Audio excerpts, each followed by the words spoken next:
sunset, but you cannot see the sun because it's covered right now. I just wanted to share something with you guys about my journey so far in the path of recovery.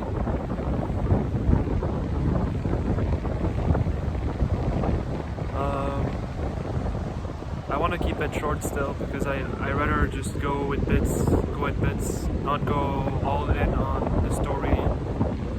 Just taking time to share and be vulnerable about it. I had my moments and I could get support from other people, which was very, very helpful to open up. And I want to use YouTube as a means to also release and put something out there as a channel. And I just want to be like very honest and just explain my perspective on how I just lived everything. So basically it all started, well, it actually started like 5 years ago. It was during Corona, and it was actually a very good opportunity for me to dive deep into my life, myself, and that's how I discovered spirituality. And I don't know if any of you guys resonate with spirituality, but it basically opened me up, and I did those kind of rigorous practices, like some sort of breathing practices that I did very often, and meditation for hours, which was a huge shift in how I was seeing the world. I remember reading one book specifically about the power of now, and that book literally like made me realize so much about everything, about how I was perceiving things, and a lot of validation actually about already what I knew to be true. So I just want to keep it short because I know some of you guys don't really resonate with the spirituality kind of part, but that's fine, that's okay. I just want to, I think it's still important to explain it because it's important to know that there are certain events, sometimes certain events lead to something, and this was something for me that led up to another event. And basically what happened with that is that I actually decided to change my career like drastically, and I had this calling after I had a really actually like mentally athletic job, literally like it was just demanding so much performance, so much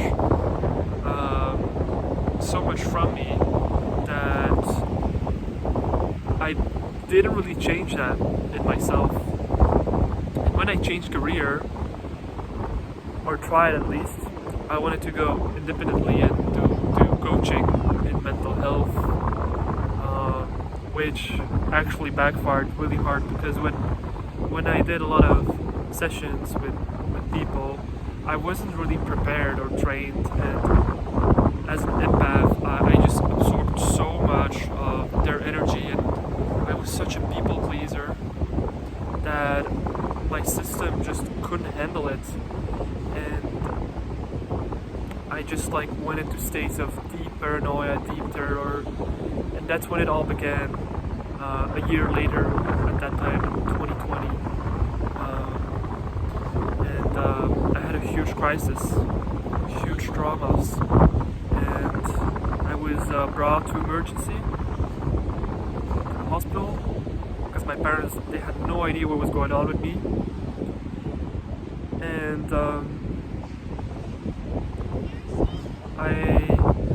they brought me in the mental health care in the hospital, but it just made everything worse. They gave me medication. They forced me actually taking medication, which I didn't want, and it just felt like oppression. Literally, it just felt like oppression. And I want to be clear, like, I'm gonna go a little bit into detail right now. So if this can cause triggers for you, just a little warning. You can skip ahead. It's okay. I completely understand. So I remember when I was in those states of just deep confusion, their response was with more stress.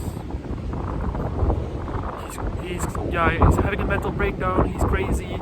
He's, this kind of image they give to you that you're broken, and they put you in this box. They give you medication. They force you medication. In my case, I remember one really traumatic moment was they were trying to, with like a couple of people were trying to keep me, they hold me like aggressively, they would like keep me and inject me like a huge needle of whatever, I don't know what was in there, it was a lot of drugs to sedate me, and it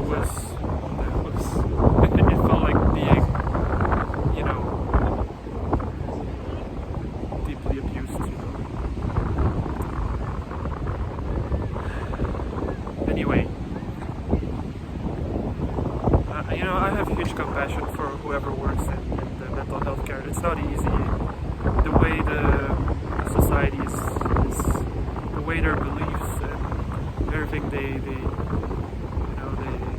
they constructed in there, and everyone is just playing their role and believing those limited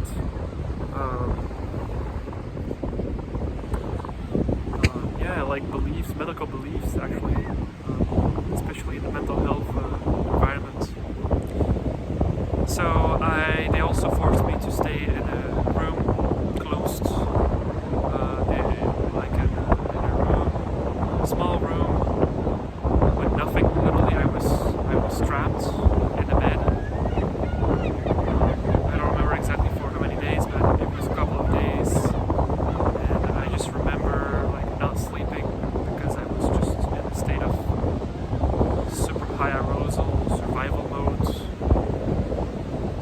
It was just horrible, and I just wanted to go home, and they kept me there for a week, then 30 more days or 40 more days in another facility for so psychosis. That's how I was diagnosed.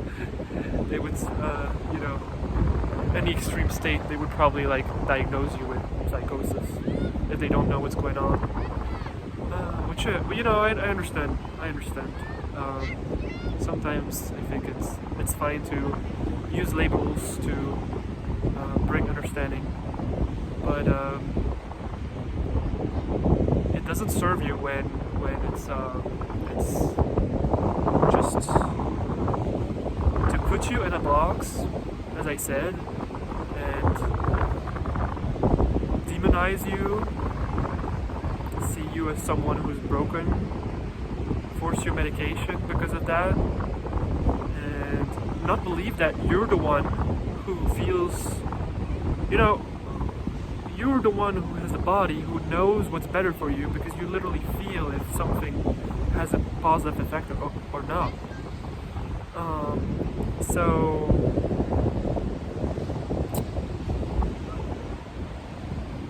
just generally like very low vibration environment that I experienced in the hospital. And that's how it all started. That was the beginning of my chronic insomnia, chronic fatigue mostly. And until now, all of this happened, but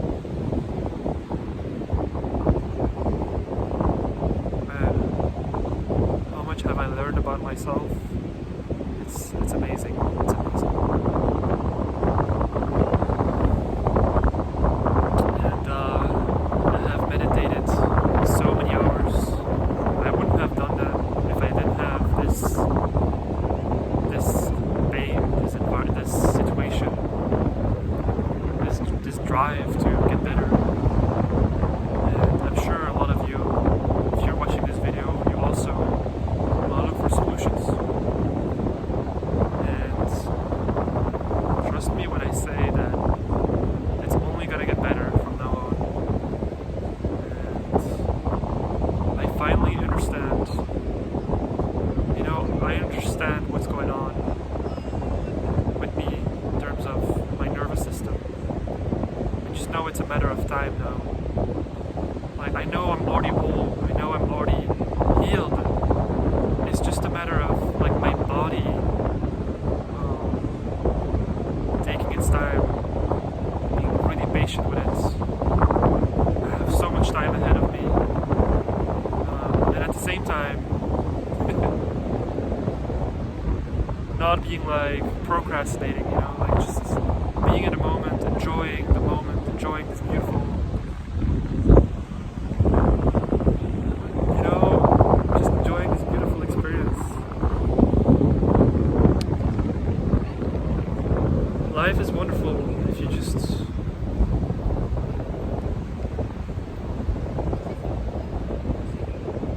I know how hard it is. I know how hard it is. I really know how hard it is. Sometimes my system just went into crazy states of deep pain, but it's okay. It's okay to not be okay and to just release, to just be with it. And time heals. We're gonna be wiser with time. We are wiser now already. We are. I'm sure you probably already agree with me, but I'm sure like if you're in a chronic situation and you're aware that you can get better from it, and you're not listening to whoever's around you, like giving up on you or the doctors or whatever, then you're already are really wise. You already are really aware and conscious than probably more than 90% of the people. And just trust that it's you gotta get better now, because it just is. It just is gonna get better. I don't know. I just know that if you clicked on this video, you have this knowing, and you're at least like starting to remove the veil slowly by slowly. And I'm gonna end up with a really beautiful, metaphor, and I don't know if I can put it right into right words, but I started this new hobby, I guess you could call. It's more of a passion, actually. It's slowly becoming a passion. So I work with plants. I start to cultivate plants. And, I think we're a bit like plants or flowers. And it just takes time to flower and to get to this recovery, healthy states, Sometimes plants, they have crazy capacity to regenerate. Sometimes you think they're completely dead, but no. They just sprout again from the roots. And that's who we are. We come from this root, this essence. And we build it from the foundation. We just completely remove all the layers and start over again. But this is not lost. What you remove what's not you, and it's like you become this invisible force that is just wisdom. So I just want to end with this metaphor and give you guys hope. It helps to give you guys hope. wish you all the best on the journey. Much love and hope